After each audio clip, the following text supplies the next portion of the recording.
হৃদয়ের উপপাদ্য পর্ব 12। পরদিন সকাল। শহরের আকাশটা আজ কুয়াশার চাদরে ঢাকা নয়, বরং এক ধরনের গম্ভীর নীল রঙে ছেয়ে আছে। শাহাদাত হোসেন ড্রয়িং রুমে বসে বারবার ঘড়ি দেখছেন। তার মনে অদ্ভুত এক অস্থিরতা কাজ করছে। ঠিক তখনই কলিং বেলটা বেজে উঠল। দরজা খুলতেই শাহাদাত হোসেন দেখলেন আরহাম দাঁড়িয়ে আছে। তার পরনে একদম সাধারণ ধূসর রঙের একটি টি শার্ট, চোখে সেই চিরচেনা চশমা। কিন্তু তার ঠিক পেছনে দাঁড়িয়ে থাকা মানুষটির দিকে তাকাতেই শাহাদাত হোসেন মুহূর্তের জন্য কথা হারিয়ে ফেললেন। আরহামের বাবা। মানুষটির পরনে গাঢ় নেভি ব্লু রঙের একটি লম্বা কোট। কোনো চাকচিক্য নেই, কিন্তু তার দাঁড়ানোর ভঙ্গি এমন এক ধরনের আভিজাত্য আর ভারী ব্যক্তিত্ব ফুটে তুলেছে, যা এই সাধারণ মফস্বল শহরের ড্রয়িং রুমের সাথে ঠিক মানাচ্ছে না। আরহামের বাবার চোখের মণিগুলো অত্যন্ত স্বচ্ছ, কিন্তু সেখানে তাকালে মনে হয় কোনো গভীর অন্ধকারে কূপে কেউ দৃষ্টি মেলেছে। আসসালামু আলাইকুম, আমি আরহামের বাবা রুদ্ররাজ আহমেদ। অত্যন্ত গম্ভীর অথচ মখমলের মতো মসৃণ স্বরে কথাটি বললেন তিনি। শাহাদাত হোসেন নিজেকে সামলে নিয়ে বললেন, ওয়ালাইকুম আসসালাম, আসুন ভেতরে আসুন। তারা যখন ভেতরে ঢুকলেন, শাহাদাত হোসেন লক্ষ্য করলেন এক অদ্ভুত ব্যাপার। আরহামের বাবা ঘরে পা রাখার সাথে সাথে বাহিরের বাতাসের শো শো শব্দটা যেন থেমে গেল। এমনকি ঘরের কোণে রাখা পুরনো ঘড়িটার টিকটিক শব্দও যেন স্তব্ধ হয়ে গেল। আরহাম ও তার বাবা সোফায় বসলেন। আরহাম শান্ত ভঙ্গিতে বসে থাকলেও তার বাবার উপস্থিতি পুরো ঘরের বাতাসকে ভারী করে তুলেছে। আরহামের বাবা চারপাশটা একবার চোখ বুলিয়ে নিল। তার সেই শান্ত চাহনি যেন দেওয়ালের ওপারের থাকা প্রতিটি রহস্যকে পড়ে ফেলেছে। আরহামের বাবা মৃদু স্বরে হেসে শাহাদাত হোসেনের দিকে তাকালেন। তার প্রতিটি অঙ্গভঙ্গিতে ছিল নিখুঁত আভিজাত্য। তিনি অত্যন্ত নম্র সুরে বললেন, শাহাদাত সাহেব, হঠাৎ এভাবে আসাটা হয়তো আপনাকে কিছুটা অপ্রস্তুত করেছে, কিন্তু আরহাম যখন ওর ছাত্রীর কথা অর্থাৎ আপনার মেয়ের কথা আমাকে জানালো, আমি আর দেরি করতে পারলাম না। আসলে আরহাম খুব একা থাকতে পছন্দ করে, কিন্তু হিয়ার প্রতি ওর যে নিষ্ঠা আর দায়িত্ব আমি দেখেছি, তাতে মনে হয়েছে হিয়ার মধ্যে ও নিজের জীবনের পূর্ণতা খুঁজে পেয়েছে। শাহাদাত হোসেন মুগ্ধ হয়ে গেল কথাটা শুনে। এত বড় মাপের একজন মানুষ, অথচ কত বিনয়ের সাথে কথা বলছেন। আরহামের বাবা আরও কিছুটা ঝুঁকে এসে বললেন, আমি জানি বর্তমান পরিস্থিতিটা আপনাদের জন্য একটু দুশ্চিন্তার, কিন্তু আমি আপনাকে কথা দিচ্ছি, হিয়া আমার ঘরে এলেও শুধু আরহামের স্ত্রী হিসেবে নয়, আমার মেয়ের মতো সম্মান আর নিরাপত্তা পাবে। ওর সমস্ত দায়িত্ব তখন আমাদের হবে। আমি চাইছি এই বন্ধনটা যদি আপনাদের সম্মতিতে খুব শীঘ্রই শুরু করা যেত। তার কণ্ঠস্বরে এমন এক ধরনের স্থির বিশ্বাস ছিল যে শাহাদাত হোসেনের মনের সব সংশয় যেন ধুলোর মতো উড়ে গেল। তিনি বুঝতেই পারলেন না যে এই ভদ্রতার আবরণে আরহামের বাবা আসলে এমন এক জগতের ইঙ্গিত দিচ্ছেন, যেখানে মানুষের কোনো আইন চলে না। আরহাম পাশে বসে শান্ত ভঙ্গিতে সব শুনছিল। তার ঠোঁটের কোণে সেই পরিচিত বাঁকা হাসি ক্ষণিকের জন্য উকি দিয়ে মিলিয়ে গেল। শাহাদাত হোসেন কিছুটা আশ্বস্ত হয়ে বললেন, আপনার কথা শুনে আমি ভরসা পাচ্ছি। আসলে হিয়ার মাও আরহামের ওপর খুব খুশি।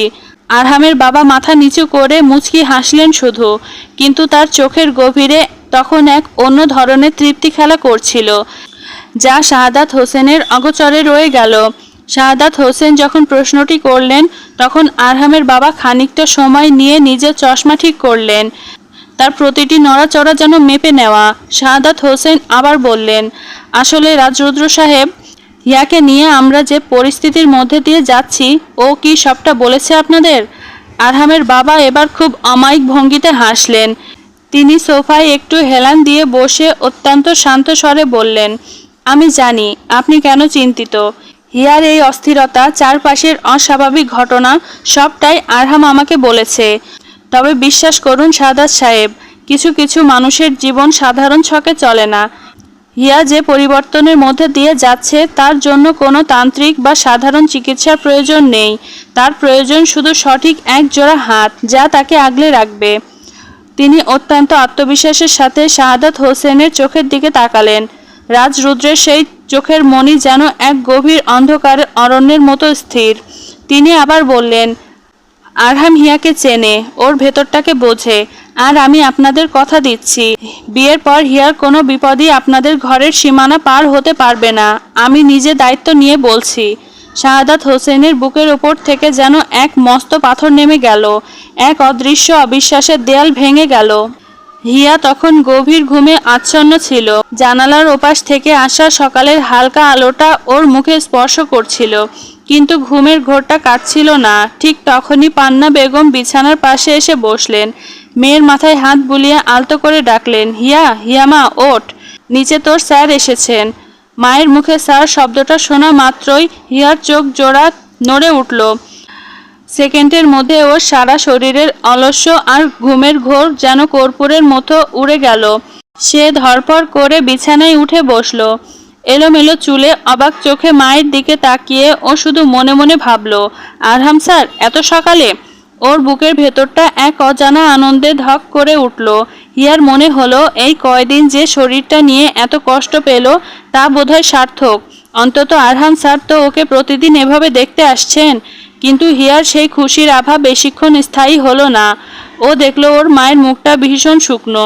পান্না বেগম এবার গলার স্বর আরও নিচু নামিয়ে বললেন, শুধু আরহাম নয় রে হিয়া, ওর বাবাও এসেছে। আরহামের বাবা রাজ রুদ্র সাহেব এখন নিচে তোর বাবার সাথে কথা বলছেন। তোকে এখনই তৈরি হয়ে নিচে যেতে হবে ওনাদের সামনে। হিয়ার কপালে চিন্তার ভাঁজ পড়ল। ও অবাক হয়ে জিজ্ঞেস করল, আরহাম স্যারের বাবা, উনি কেন মা? পান্না বেগম এবার মেয়ের দু হাত চেপে ধরলেন। তার কণ্ঠে এক ধরনের কম্পন। তিনি ফিসফিস করে বললেন, পরিস্থিতি খুব খারাপ রে মা। ওই সাধক বাবা তোর বাবাকে সাবধান করে দিয়েছেন, আগামী 72 ঘন্টার মধ্যে যদি তোকে কোনো সুস্থ মানুষের সাথে চিরস্থায়ী বন্ধনে জুড়ে না দেওয়া হয়, তবে তোর উপর ওই অশুভ ছায়াটা চিরতরে জেঁকে বসবে। তোকে আমরা আর বাঁচাতে পারবো না। আরহামের বাবা এসেছেন তোকে ওদের বাড়ির বউ করে নিয়ে যাওয়ার প্রস্তাব দিতে। তোর বাবাও এটাতে রাজি হয়েছে। হিয়া স্তব্ধ হয়ে গেল। মায়ের মুখে কথাগুলো যেন ওর কানে তপ্ত সীসার মতো বিঁধল। 72 ঘন্টা, বিয়ে। হিয়া দ্রুত উঠে ওয়াশরুমে গিয়ে চোখে মুখে ঠান্ডা পানির ঝাপটা দিল। আয়নায় নিজের বিবর্ণ চেহারার দিকে তাকায়। তার বুকটা দুরু দুরু কাঁপছে। মায়ের বলা সেই 72 ঘন্টা আর বিয়ের কথাগুলো মাথার ভেতর ভো ভো করছে। তাও কিনা আরহাম স্যারের সাথে। সে কোনো স্বপ্ন দেখছে না তো? দ্রুত তৈরি হয়ে নিল। খুব সাধারণ একটা সালোয়ার কামিজ, কোনো সাজগোজ নেই, শুধু গলায় সেই চন্দ্রাকৃতির পেন্ডেন্টটি কামিজের উপর চিকচিক করছে। ওটা খোলার কথা তার মাথাতেই এলো না। সে ধীর পায়ে ঘর থেকে বেরিয়ে সিঁড়ির দিকে এগিয়ে গেল। প্রতিটা ধাপে তার মনে হচ্ছিল সে যেন কোনো অজানা পরিণতির দিকে এগিয়ে যাচ্ছে। ড্রয়িং রুমে তখন এক ভারী নিস্তব্ধতা। রাজ রুদ্র আর শাহাদাত হোসেন মুখোমুখি বসে আছেন। তার পাশে আরহাম মাথা নিচু করে শান্ত ভঙ্গিতে বসা। হিয়া যখন সিঁড়ির শেষ ধাপে পা রাখল, ঠিক তখনই রাজ রুদ্রের তীক্ষ্ণ দৃষ্টি হিয়ার ওপর পড়ল। হিয়া নিচে এসে কাঁপা কাঁপা গলায় শুধু বলল, আসসালামু আলাইকুম।